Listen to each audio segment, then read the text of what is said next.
الشيطان الرجيم بسم الله الرحمن الرحيم قاف والقرآن المجيد بل عجبوا أن جاءهم منذر منهم فقال الكافرون هذا شيء عجيب أإذا متنا وكنا ترابا ذلك رجع بعيد قد علمنا ما تنقص الأرض منهم وعندنا كتاب حفيظ। সমস্ত প্রশংসা সেই মহান রব্বুল আলামিনের জন্য, যিনি আমাদেরকে আজকে জুমার দিনে খুতবার পূর্বে মসজিদে উপস্থিত হয়ে খুতবা শোনার এবং জুমা আদায় করার তৌফিক প্রদান করলেন। সেই মহান রব্বুল আলামিনের দরবারে শুকরিয়া জ্ঞাপন করব, আলহামদুলিল্লাহ। অগণিত দরুদ সালাম বর্ষিত হোক সকল নবীগণদের উপর, বিশেষ করে নবীগণদের ইমাম মুহাম্মদুর রাসূলুল্লাহ সাল্লাল্লাহু আলাইহি ওয়াসাল্লামের উপর, আল্লাহুম্মা আমিন। অতঃপর আজকে আপনাদের সম্মুখে কুরআনুল কারীমে বর্ণিত মুসা আলাইহিসসালাম এবং খাজির আলাইহিসসালামের মধ্যকার ঘটনা, প্রকৃতপক্ষে যা ঘটেছিল সেটি কুরআনুল কারীমের কিছু আয়াতে কারিমার আলোকে স্পষ্ট আকারে সংক্ষিপ্তভাবে উপস্থাপন করার চেষ্টা করব ইনশাআল্লাহ। ওয়া মা তৌফিকি ইল্লা বিল্লাহ আলাইহি তাওয়াক্কালতু ওয়া ইলাইহি উনীব। ইবনে কাসিরের সূরা আল কাহফের ৬০ নম্বর আয়াতের তাফসিরে যদি আমরা লক্ষ্য করি তাহলে দেখব সেখানে বলা হচ্ছে মুসা আলাইহিসসালামকে একদা প্রশ্ন করা হলো যে সবচাইতে বড় আলেম কে এমন ব্যক্তি যে সবচেয়ে বেশি জ্ঞানী। তো মুসা আলাইহিসসালাম ওই সময়ে নবী এবং রাসূল ছিলেন, তিনি কিতাব প্রাপ্ত হয়েছিলেন, তার কাছে ওহী আসতো আল্লাহ রাব্বুল আলামিনের পক্ষ থেকে। তো তিনি চিন্তা করলেন যে যেহেতু আমি নবী এবং রসুল, তাই আমি বড় জ্ঞানী, বড় আলেম, এই দৃষ্টিতে তিনি এই আলোকে তিনি বলে ফেললেন যে আমি বড় আলেম, আমি সেই ব্যক্তি।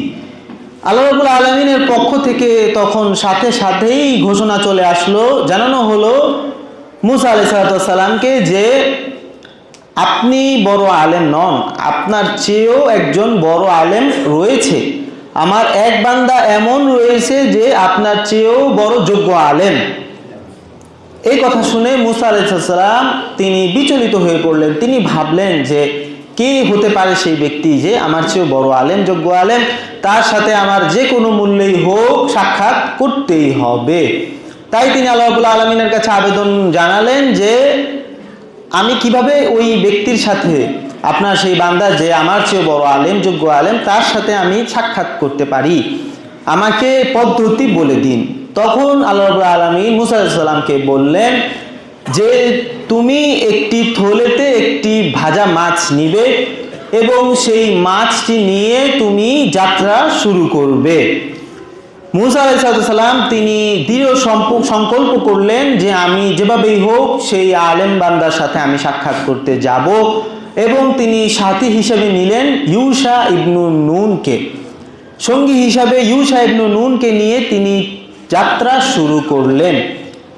এই মর্মে এই বিষয়টি, ঘটনাটি সূরা আল কাহফে ধারাবাহিকভাবে কিছু আয়াতের মাধ্যমে আল্লাহ রাব্বুল আলামিন আমাদের জন্য স্পষ্টভাবে বর্ণনা করেছেন এভাবে যে সূরা আল কাহফের ৬০ নম্বর আয়াতটি থেকে প্রমাণিত, ওয়াইদ ক্বালা মুসা, আল্লাহ রাব্বুল আলামিন বলছেন যখন মুসা আলাইহিসসালাম লিফাতাহু, তার সঙ্গী সাথী ওই ইউশা ইবনু নুনকে বললেন লা আবরাহু, আমি চলতেই থাকবো, আমি থামবো না, হাত্তা আবলুগা মাজমাল বাহরাইন।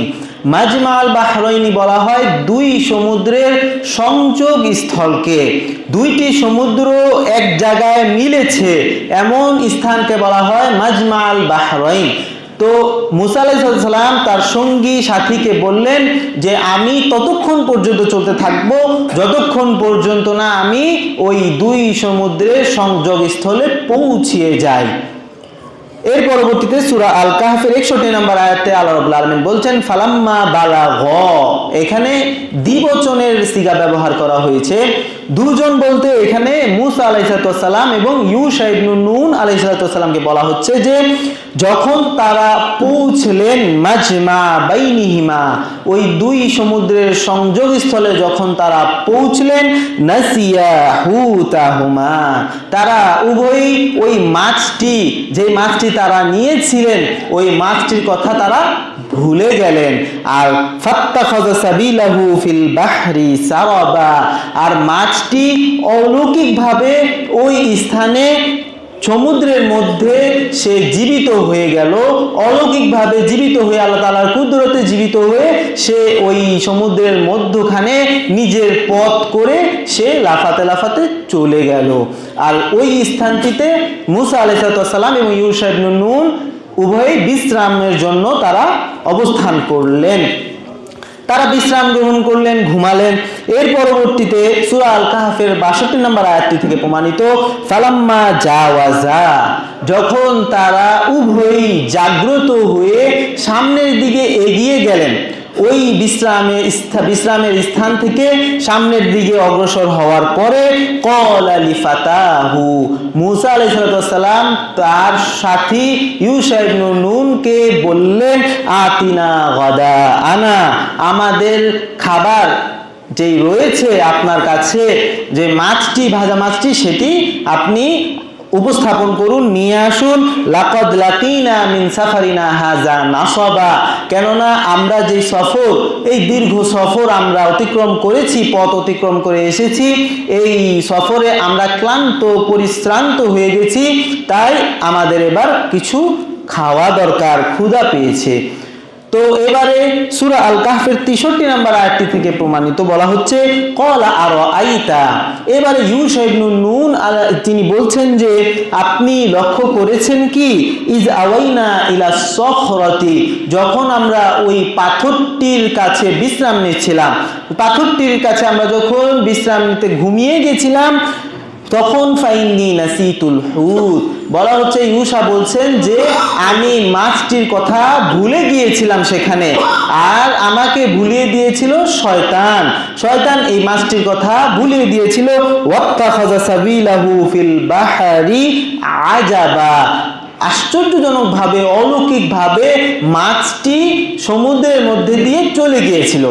ইউশা এই ব্যাপারটি লক্ষ্য করেছিলেন, কিন্তু মূসা আলাইহিস সালামকে তিনি বলতে ভুলে গিয়েছিলেন, শয়তান তাকে ভুলিয়ে দিয়েছিল। এই ঘটনা শুনে মূসা আলাইহিস সালাম যা বললেন সেটি সূরা আল কাহফের 64 নম্বর আয়াতটি থেকে প্রমাণিত। ক্বালা যালিকা মা কুন্না নাবগি, আরে আমরা তো সেই স্থানেরই সন্ধানে ছিলাম, কেননা আল্লাহ রাব্বুল আলামিন বলেছিলেন যে যেই স্থানে এই মাছটি হারিয়ে যাবে, নিরুদ্দেশ হয়ে যাবে, সেই স্থানেই তুমি আমার সেই আলেম বান্দাকে পেয়ে যাবে। যেখানে মাছটি হারাবে সেখানেই আমার সেই আলেম বান্দাকে তুমি উপস্থিত পাবে। তো আমরা তো সেই স্থানের খোঁজেই ছিলাম। ফারতাদ্দা আলা আসারিহিমা, উভয়ই তারা তাদের পদাঙ্ক, যেভাবে তারা পায়ে হেঁটে সামনের দিকে চলে এসেছিলেন, সেই পায়ের ছাপ অনুসরণ করে তারা উভয়ই আবার ওই আগের জায়গাতে ফিরে গেলেন। তার পরবর্তীতে সেখানে গিয়ে তারা ওই বান্দার দেখা পেয়ে গেলেন। বলা হচ্ছে সূরা আল কাহফের 65 নম্বর আয়াতটিতে আল্লাহ রাব্বুল আলামিন বলছেন ফাওয়াজাদা, তারা উভয়ই সন্ধান পেয়ে গেলেন, তারা পেয়ে গেলেন আবদাম মিন ইবাদিনা, আমার বান্দাদের মধ্যে থেকে ওই বান্দাকে, যেই বান্দা বড় আলেম জ্ঞানী, সেই বান্দাকে তারা উভয়ই পেয়ে গেলেন। আর তিনি ছিলেন খাদির আলাইহিস সালাম। ইবনে কাসির থেকে প্রমাণিত রয়েছে যে মূসা আলাইহিস সালাম সেই স্থানে ফিরে গিয়ে দেখলেন চাদর আবৃত অবস্থায় একজন ব্যক্তি সেখানে রয়েছেন, তিনি হচ্ছেন খাদির আলাইহিস সালাম। সেখানে মূসা আলাইহিস সালাম গিয়ে তাকে পেয়ে সালাম জানালেন এবং বললেন আমি মূসা। তখন খাদির আলাইহিস সালাম তিনি জিজ্ঞাসা করলেন, আপনি কি বানি ইসরাইলের সেই মূসা, বানি ইসরাইলের প্রতি আল্লাহর যে নবী প্রেরণ করেছেন, রাসূল প্রেরণ করেছেন মূসা, আপনি কি সেই মূসা? তখন মূসা আলাইহিস সালাম বললেন যে হ্যাঁ, আমি সেই বানি ইসরাইলের মূসা। কেন? কারণ হচ্ছে যে সেই সময়ে আমাদের রসুলের মতো সারা বিশ্বের জন্য একজন নবী প্রেরণ হতো না। যেই কওমের জন্য প্রয়োজন সেই কওমের প্রতি নবী রসুল আল্লাহ রাব্বুল আলামিন প্রেরণ করতেন। আমাদের রসুল ছিলেন সারা বিশ্বের জন্য নবী রসুল, কিন্তু সেই সময়ে যেই কওমের জন্য প্রয়োজন হতো সেই কওমের জন্য আল্লাহ রাব্বুল আলামিন নবী রসুল প্রেরণ করতেন। তো পরিচয় পর্ব যখন শেষ হলো, সাক্ষাৎ পর্ব শেষ, এবারে মুসা আলাইহিস সালাম বললেন, সূরা আল কাহফের 66 নম্বর আয়াতটি থেকে প্রমাণিত, ক্বালা লাহু মূসা, মূসা আলাইহিস সালাম খাজির আলাইহিস সালামকে বললেন, হাল আত্তাবিউকা, আমি কি আপনার অনুসরণ করতে পারি, আমি কি আপনার সঙ্গী হিসেবে হতে পারি, আলা আন তুআল্লিমানি, এই মর্মে যে আপনি আমাকে শিক্ষা দিবেন, মিম্মা উল্লিমতা রুশদা, আপনি হিদায়াতের যে জ্ঞান পেয়েছেন আল্লাহ রাব্বুল আলামিনের কাছ থেকে, আল্লাহ প্রদত্ত যে জ্ঞান আপনার কাছে রয়েছে, সেই জ্ঞান শিখার জন্য আমি আপনার সহচর্য লাভ করতে চাচ্ছি, আপনি কি আমাকে অনুমতি দিবেন আপনার অনুসরণ করার? অনুমতি প্রার্থনা করার পরে মুসা আলাইহিস সালামকে খাদির আলাইহিস সালাম বললেন, সূরা আল কাহফের 67 নম্বর আয়াতটি থেকে প্রমাণিত, ক্বালা ইন্নাকা লান তাসতাতিয়া মাইয়া সাবরা, আপনি আমার সাথে ধৈর্য ধারণে সক্ষম হবেন না। এই কথাটি বললেন খাদির আলাইহিস সালাম, যে হে মুসা, আপনি আমার সাথে ধৈর্য ধারণ করে থাকতে পারবেন না।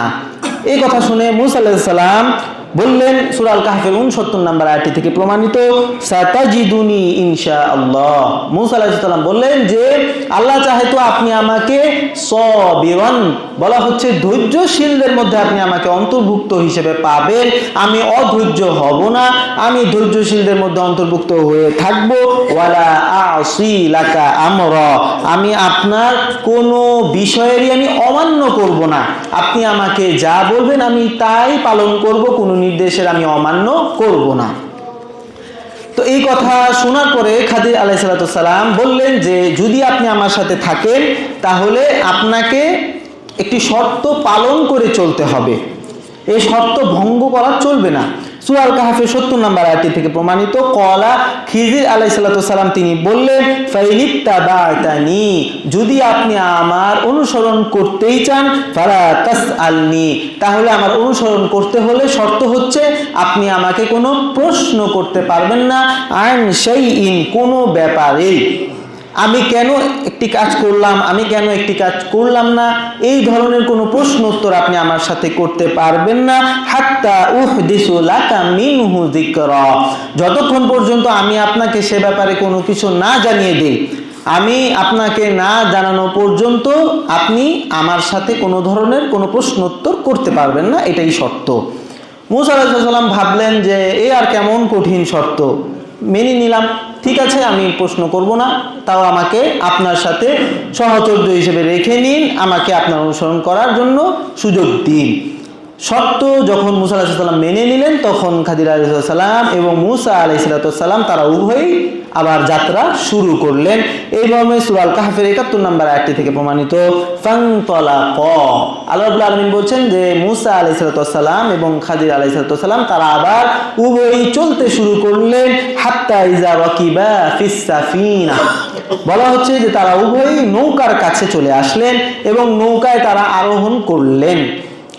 এবারে ইবনে কাসির থেকে প্রমাণিত, নৌকার যে মাঝিরা রয়েছে তারা খাদির আলাইহিস সালামকে চিনে ফেলেছিল। আলেম ব্যক্তি দেখলেই বোঝা যায়, আমরাও যখন কোনো আলেম ব্যক্তি দেখি আমরা সম্মানের, যথাসাধ্য সম্মানের চেষ্টা করি। তো ওই মাঝিরা মুসা আলাইহিস সালাম এবং খাদির আলাইহিস সালামকে দেখে খাদির আলাইহিস সালামকে চিনে ফেলে বড় আলেম বুঝে ভাড়া দুজনের থেকে গ্রহণ করলেন না। অন্যান্য নৌকায় অন্যান্য যাত্রীরাও ছিল, কিন্তু এই দুইজনের থেকে তারা সম্মানের জন্য ভাড়া গ্রহণ করলেন না। ভাড়া না গ্রহণ করে তাদেরকে উঠার সুযোগ দিলেন, আরোহণ করার সুযোগ দিলেন। তো এবারে নৌকা আরোহণ করে নৌকা চলা শুরু করলো। খরা কহা, বলা হচ্ছে খিজির আলাইহিস সালাম এবারে আড়াল থেকে নৌকাটা একটু ছিদ্র করে দিলেন, একটু ফোঁটা করে দিলেন। এবারে এই ব্যাপারটি মুসা আলাইহিস সালাম দেখে ফেললেন, দেখে তিনি বলেই ফেললেন, আখরাকতাহা, আপনি এই নৌকাটা ছিদ্র করে ফেললেন, মাঝিরা এত সম্মান দিল, আমাদের কাছ থেকে ভাড়া গ্রহণ করলো না, আপনি তাদের নৌকাটা ছিদ্র করে ক্ষতি করে দিলেন। লিতুগরিকা আহলাহা, আর এই যাত্রীরা যারা রয়েছে নৌকায় তাদেরকে ডুবিয়ে দিবেন নাকি এই ফুটা করে। লাকাদ জিতা শাইআন নুকরা, বলা হচ্ছে যে মুসা আলাইহিস সালাম বলছেন যে আপনি এক অন্যায় কাজ করেছেন, আপনি অন্যায় কাজ করে ফেলেছেন এই নৌকাটা ছিদ্র করে দিয়ে। এই কথা বলার সাথে সাথেই মুসা আলাইহিস সালাম ওই শর্ত ভঙ্গ করে ফেললেন, যেই শর্তে তিনি যাত্রা শুরু করেছিলেন খাদির আলাইহিস সালামের সাথে, যে কোনো প্রশ্ন উত্তর জিজ্ঞাসা কোনো কিছু করব না, ধৈর্যশীল হয়ে থাকব, কিন্তু শর্ত ভঙ্গ করে ফেললেন ভুলক্রমে। এবারে মুসা আলাইহিস সালামকে খাদির আলাইহিস সালাম বলছেন যে ক্বালা আলাম আকুল, সূরা কাহফের 72 নম্বর আয়াতটি থেকে প্রমাণিত। খাদির আলাইহিস সালাম বলছেন যে আমি কি আপনাকে বলিনি ইন্নাকা লান তাস্তাতিয়া মাইয়া সবর, যে আপনি আমার সাথে ধৈর্যশীলদের মধ্যে অন্তর্ভুক্ত হয়ে থাকতে পারবেন না, আপনি ধৈর্য ধারণ করে থাকতে পারবেন না, আমি কি আপনাকে এটা বলিনি? আমি আগেই বলেছি সত্য যে কোনো প্রশ্ন উত্তর করতে পারবেন না আমার সাথে থাকতে হলে। তো এবারে মুসা আলাইহিস সালাম তার ভুল বুঝতে পারলেন, অনুতপ্ত হয়ে সূরা আল কাহফের 73 নম্বর আয়াতে বলা হচ্ছে ক্বালা লা তুআখিযনি, মুসা আলাইহিস সালাম বললেন যে আপনি আমাকে পাকড়াও করবেন না, ধরবেন না। কোন বিষয়ে? ওই বিষয়ে যে বিমা নাসিতু, যেটা আমি ভুল করে ফেলেছি, ভুল ক্রমে আমার দ্বারা এই শর্ত ভঙ্গ হয়ে গেছে, এই ভুলটা আপনি ধরবেন না। ওয়ালা তুরহিকনি মিন আমরি উসরা, এবং আমার যে বিষয় এই ভুলটাকে আপনি কঠোরতার সাথে আপনি অবলম্বন করবেন না, আপনি একটু শিথিল করে দেখুন, নরম করে দেখুন, আমার উপর একটু মেহেরবানি করে আমাকে ক্ষমা করুন, ভুল ক্রমে শর্ত ভঙ্গ হয়ে গেছে। এবারে খাদির আলাইহিস সালাম ক্ষমা করে দিলেন। ক্ষমা করে দিয়ে দ্বিতীয় সুযোগ এবারে গ্রহণ করে মুসা আলাইহিস সালামকে তিনি সহচর্য হিসাবে রাখলেন। এবারে উভয়েই চলতে শুরু করলেন। ইবনে কাসির থেকে প্রমাণিত এবারে যাত্রা এসে থামলো একটি গ্রামে। দুজনেই যাত্রা করতে করতে একটি গ্রামে এসে তারা থামলেন। ওই গ্রামে কিছু বালক খেলা করতেছিল, একদল বালক খেলা করছিল। সেই সময়ে খাদির আলাইহিস সালাম একজন বালককে দেখলেন, যে বালক একটু সুশ্রী এবং ভদ্র বুদ্ধিমান একজন বালককে তিনি ডেকে আড়ালে নিয়ে চলে আসলেন। এবারে বলা হচ্ছে সূরা আল কাহফের 74 নম্বর আয়াতটিতে যে ফানতালাকা, তারা দুজনেই চলতে লাগলেন, হাত্তা ইজা লাকিয়া গুলামান, তাদের উভয়ের সাক্ষাৎ হলো একটি বালকের সাথে। এবারে ওই বালকটিকে খাদির আলাইহিস সালাম আড়ালে ডেকে নিয়ে ফাকাতালাহু, আল্লাহ রাব্বুল আলামিন বলছেন যে খাদির আলাইহিস সালাম ওই বাচ্চাটিকে হত্যা করে ফেললেন। এবারে বলা হচ্ছে মুসা আলাইহিস সালাম তিনি বললেন আকাতালতা, আপনি হত্যা করলেন নাফসান, এমন এক প্রাণকে, এমন এক নফসকে আপনি হত্যা করলেন, জাকিয়াতান, যে পবিত্র ছিল, কোনো পাপ ছিল না, নিষ্পাপ একটি প্রাণকে, বিগাইরি নাফসিন, কোনো প্রাণের বিনিময় ছাড়াই আপনি অন্যায়ভাবে একে হত্যা করলেন। লাকাদ জিতা শাইআন নুকরা, আপনি এক অন্যায় পাপ কাজ করে ফেলেছেন, কাজটি করা আপনার জন্য ঠিক হয়নি। এবারে মুসা আলাইহিস সালাম দ্বিতীয়বারের মতো শর্ত ভঙ্গ করে ফেললেন। কেন শর্ত ছিল? কথা বলবেন না, আবার কথা বলে ফেলেছেন, প্রশ্ন করে ফেলেছেন। এবারে খাদির আলাইহিস সালাম অনুরূপভাবে আবার বলছেন ক্বালা আলাম আকুল লাকা, সূরা আল কাহফের 75 নম্বর আয়াতটি থেকে প্রমাণিত। খাদির আলাইহিস সালাম বলছেন যে ক্বালা আলাম আকুল লাকা, আমি কি আপনাকে বলিনি ইন্নাকা লান তাস্তাতিয়া মাইয়া সবরা, যে আপনি আমার সাথে কোনো মতেই আপনি ধৈর্য ধারণ করে থাকতে পারবেন না, আমি এটা আপনাকে আগেই বলেছি। এবারে মুসা আলাইহিস সালাম দেখলেন যে এবার খিদির আলাইহিস সালাম আরো কঠোর, দ্বিতীয়বারের মতো শর্ত ভঙ্গ করেছেন, একটু কঠোরই দেখা গেল। তখন তিনি শেষবারের মতো তিনি সুযোগ চাইলেন যে এই সর্বশেষ সুযোগ আমাকে দান করুন। সূরা আল কাহফের 76 নম্বর আয়াতটিতে বলা হচ্ছে ইনসালতুকা আন শাইইন, শেষ সুযোগটা এমন যে আমি যদি এর পরবর্তীতে আর কোনো প্রশ্ন করি, মুসা আলাইহিস সালাম বলছেন যে যদি এরপরে আমি আপনাকে আরো কোন প্রশ্ন করি, বাদাহা, এরপরে ফালা তুসাহিবনি, তাহলে আপনি আমাকে আর আপনার সাথে রেখেন না, আপনি সঙ্গী গ্রহণ করা থেকে আমাকে বঞ্চিত করে দিয়েন, বর্জন করে দিন, আমি আর আপনার সাথে সঙ্গী হিসেবে থাকবো না, শেষ সুযোগ আমাকে দান করুন। কদ বালাগতা মিল্লাদুন্নি উযরা, আমার পক্ষ থেকে শেষ আবদারটুকু, শেষ সুযোগের আবেদনটুকু রক্ষা করুন, আমাকে ক্ষমা করে আপনার সহচর্য লাভ করার সুযোগ দিন। এবারে শেষ সুযোগ মুসা আলাইহিস সালামকে দান করলেন খাদির আলাইহিস সালাম। এবারে শেষ সুযোগ লাভ করে মুসা আলাইহিস সালাম খাদির আলাইহিস সালামের সাথে যাত্রা শুরু করলেন। সূরা আল কাহফের ৭৭ নম্বর আয়াতটি থেকে প্রমাণিত, ফানতালাকা, তারা উভয়ে আবার যাত্রা করতে করতে হাত্তা ইজা আতায়া আহলা করিয়া, অবশেষে তারা এক গ্রামবাসীদের নিকটে আগমন করলেন। এক গ্রামে গিয়ে তাদের সফর থামলো। এবারে সেই গ্রামবাসী ছিল কৃপণ জনপদ। হাদিসে এসেছে যে বুখারী মুসলিমের হাদিসে রাসূল সাল্লাল্লাহু আলাইহি ওয়াসাল্লাম বলেছেন যে সেই গ্রামবাসীরা ছিল কৃপণ। তো সেই কৃপণ গ্রামবাসীদের সাথে তারা ইস্তাকামা আহলাহা, উভয়ই মুসা আলাইহিস সালাম এবং খাদির আলাইহিস সালাম তারা আতিথেয়তার জন্য আবেদন করলেন যে আমরা মুসাফির, আমরা কিছু আশ্রয় চাই, আমরা খাবার চাই, আমাদের মেহমানদারি করুন।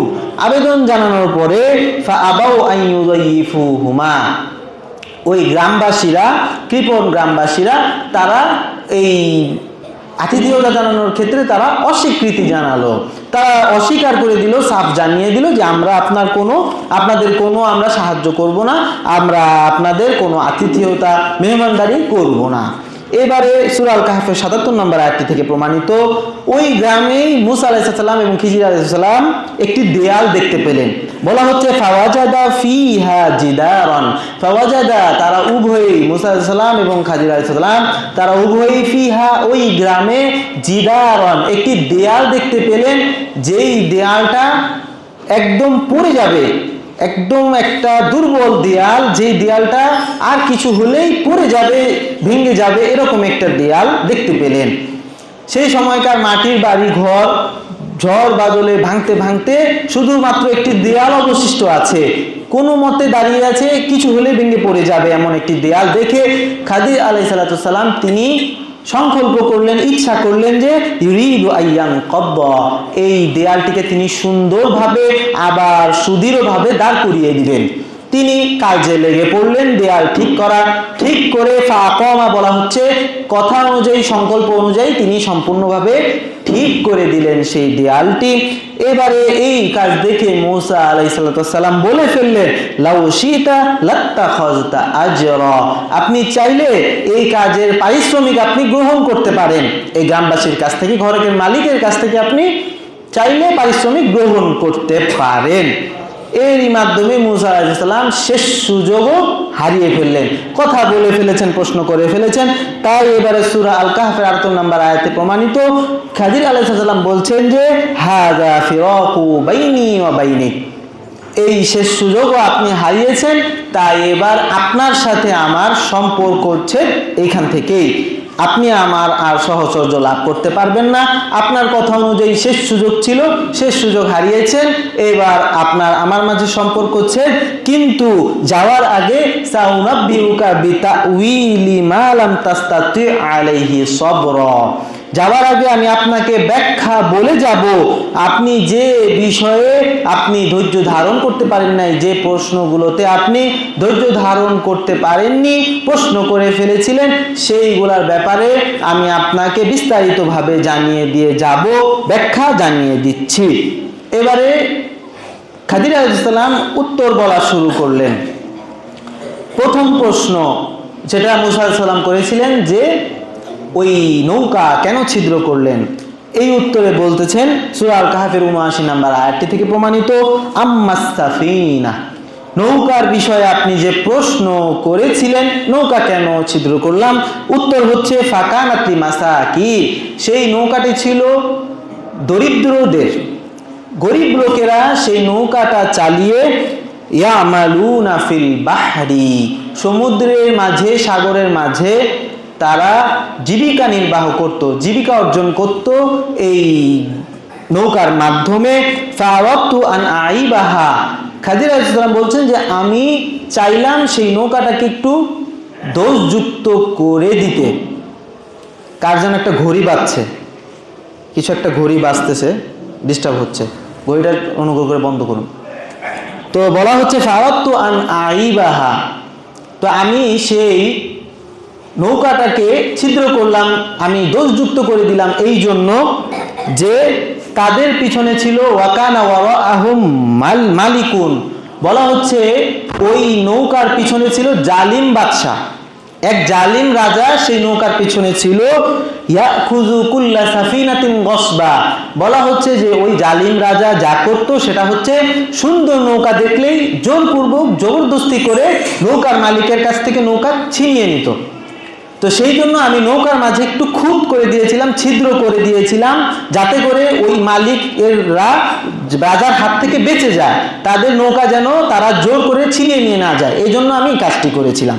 এবারে দ্বিতীয় প্রশ্নে আসি। সূরা আল কাহফের ৮০ নম্বর আয়াতটি থেকে প্রমাণিত দ্বিতীয় প্রশ্ন যেটি ছিল, ওই বালককে কেন হত্যা করলেন। মূসা আলাইহিস সালাম প্রশ্ন করেছিলেন যে আপনি বালককে হত্যা করলেন কেন?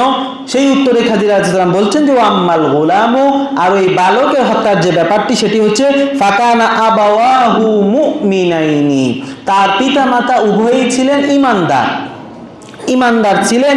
ফাখাশিনা আইয়ুরহিকাহুমা, ফাখাশিনা আমি শঙ্কিত হলাম, আমি ভীত হলাম, ভয় পেলাম এই ব্যাপারে যে আইয়ুরহিকাহুমা তুগয়ানা ওয়া কুফরা, ওই বালকটি বাচ্চা ছিল, সে বড় হলে সে কুফরি করার মাধ্যমে তার মা বাবার সে অবাধ্য হয়ে যাবে।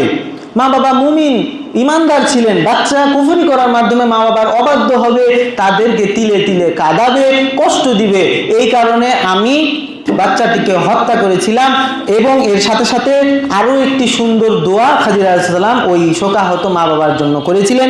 সূরা আল কাহফের ৮১ নম্বর আয়াতটি থেকে প্রমাণিত ফারাদনা আইয়ুবদিলাহুমা, আমি চাইলাম তাদের অবাধ্য সন্তানের বদলায় যেন রব্বুহুমা, তাদের রব আল্লাহ রাব্বুল আলামিন যেন তাদেরকে দান করেন খায়রাম মিনহু, ওই অবাধ্য সন্তানের বদলায় বিনিময়ে পরিবর্তে যেন তাদেরকে উত্তম সুসন্তান, বলা হচ্ছে যাকাতান, পবিত্র এক সন্তান যেন তাদেরকে দান করেন।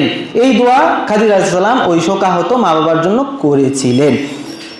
এবারে আসছি তৃতীয় প্রশ্নে, যে খাদির আলাইহিস সালাম বললেন যে তৃতীয় প্রশ্ন আপনি আমাকে যেটা করেছিলেন সূরা আল কাহফের ৮২ নম্বর আয়াত থেকে প্রমাণিত ওয়া আম্মাল জিদার, ওই দেয়ালের ব্যাপারে যে প্রশ্নটি আপনি আমাকে করেছিলেন ফাকানা লি গুলামাইনি ইয়াতীমাইনি, বলা হচ্ছে সেই দেয়ালটি ছিল দুইজন ইয়াতীম বালকের ফিল মাদিনা, নগরের মধ্যে, ওই যে গ্রাম সেই গ্রামের মধ্যে দুইজন ইয়াতীম বালকের ছিল ওই দেয়ালটি।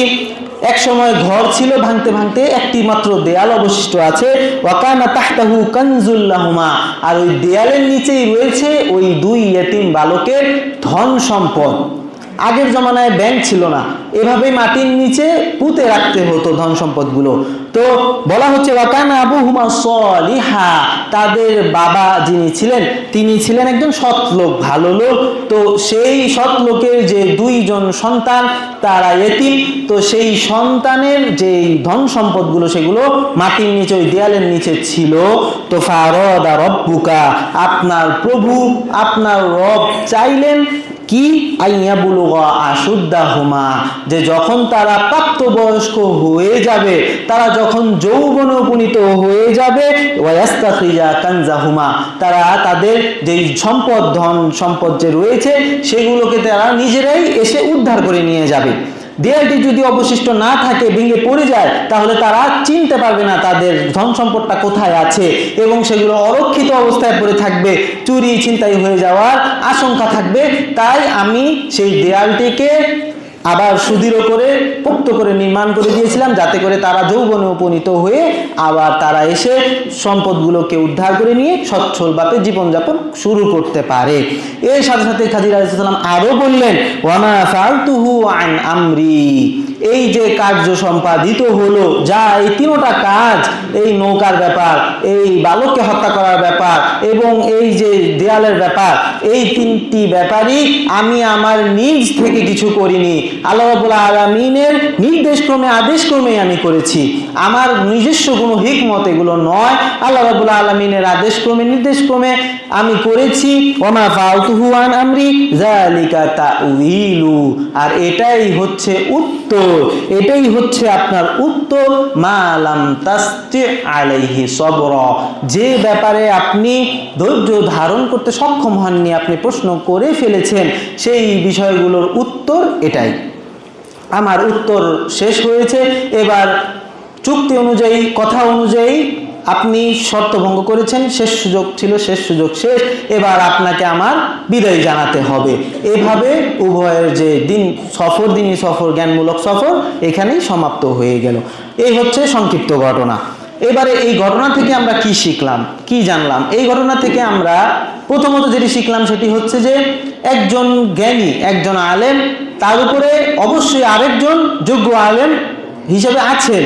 এই ব্যাপারটি নিঃসন্দেহে সত্যি, কোনো সন্দেহ নেই যে একজন আলেম, তার উপরে আরো আলেম, যোগ্য আলেম রয়েছেন পৃথিবীতে। এবং এর পাশাপাশি এই ঘটনাতে আমরা যেটা দেখলাম যে মুসা আলাইহিস সালামকে জিজ্ঞাসা করা হলো যে কে বড় আলেম, তিনি বললেন যে তার জানা মতে, তার দৃষ্টি অনুযায়ী তিনিই ছিলেন, তাই তিনি বলেছিলেন আমি। আল্লাহ রাব্বুল আলামিনের পক্ষ থেকে জানানো হলো যে আরো একজন বড় আলেম রয়েছে, তিনি তার সাথে দেখা করে একটি দ্বীনি সফরে অংশগ্রহণ করলেন, জ্ঞানমূলক সফরে অংশগ্রহণ করলেন, যা আমরা কিছু পূর্বেই জানলাম। এবারে আমরা যারা আলেম রয়েছি, যারা জানি, তুলনামূলক আমরা যারা জ্ঞান রাখি দ্বীনের ব্যাপারে, তারা আমরা যদি এই বিষয়টি যদি আমরা ভেবে বসে থাকি বা গর্ব করি যে আমি সবচেয়ে বড় আলেম, আমার উপরে আর কোনো আলেম নেই, এই দাবি করা, এই ব্যাপারে গর্ব করা আমাদের জন্য উচিত হবে না, গর্হিত কাজ হবে। কেননা আল্লাহ রাব্বুল আলামিন কোরআন কারীমে সূরা ইউসুফের ৭৬ নম্বর আয়াতের শেষাংশে বলেছেন যে ওয়া ফাওকা কুল্লি যী ইলমিন আলিম, যে একজন জ্ঞানীর উপরে আরো এক মহাজ্ঞানী রয়েছে। আপনি আলেম, আমি আলেম, আমার উপরেও আরেকজন মহাজ্ঞানী অবশ্যই রয়েছেন। এই ব্যাপারটি নিঃসন্দেহে সত্য প্রমাণিত। তাই আমরা যারা জ্ঞান রাখি তুলনামূলকভাবে, তারা আমরা যা জানি সেটার উপরে প্রথমে নিজে আমল করার চেষ্টা করব। এর পরবর্তীতে যারা জানে না তাদেরকে আমরা জানানোর চেষ্টা করব। এর পাশাপাশি যারা বেশি আলেম, আমাদের চেয়েও বেশি জ্ঞানের অধিকারী, তাদের কাছ থেকে জ্ঞান অন্বেষণ করার, অর্জন করার চেষ্টা করব। এতে করে আমাদের যে জ্ঞানের যে ধনভাণ্ডার রয়েছে, আল্লাহর পক্ষ থেকে জ্ঞান একটা বিশেষ নিয়ামত।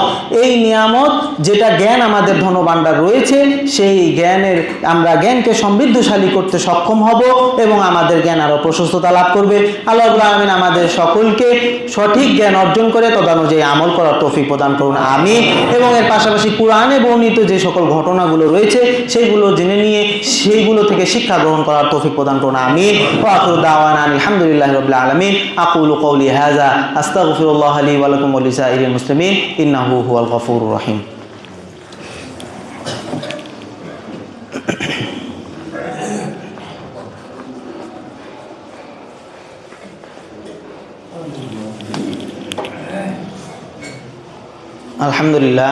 আলহামদুলিল্লাহি রাব্বিল আলামিন ওয়াল আকিবাতু লিল মুত্তাকিন ওয়াসসালাতু ওয়াসসালামু আলা আশরাফিল আমবিয়াই ওয়াল মুরসালিন নবিয়িনা মুহাম্মদ ওয়া আলা আলিহি ওয়া আসহাবিহি আজমাইন ওয়া মান তাবিআহুম বিইহসানিন ইলা ইয়াউমিদ্দিন, আম্মা বা'দ।